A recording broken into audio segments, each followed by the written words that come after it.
When your students have finished their creative activities or projects, it's time to plan how you'll provide them with meaningful, summative feedback.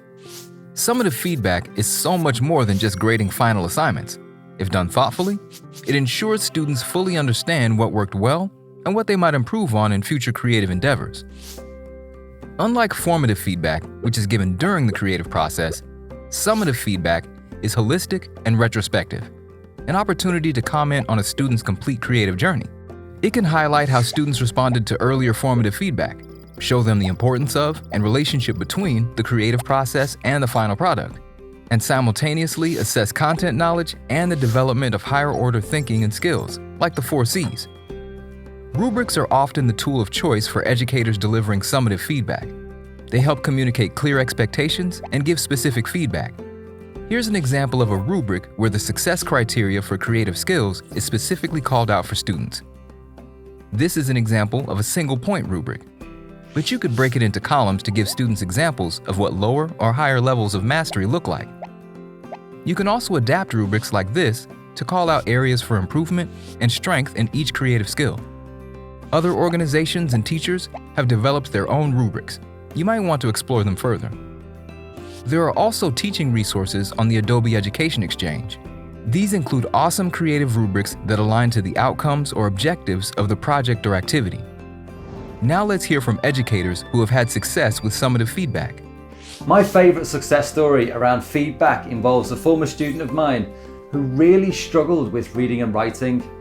However, during a film project, her presenting on camera was absolutely unbelievable.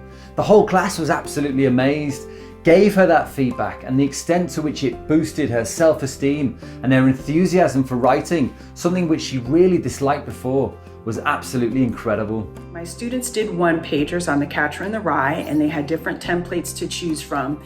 And they had to look at how the author used literary technique, by creating visuals and using text in a certain format. Like I said, I gave them templates.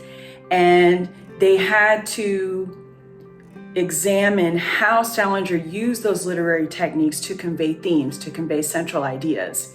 And based upon a rubric, students participated in speed sharing, kind of like speed dating. Their desks, the desks were paired together facing each other, and students moved along in different rotations, and they provided the feedback to one another. I think my favorite story of success when it comes to giving final feedback has been really in the running of a gallery. I use formative feedback in an art gallery.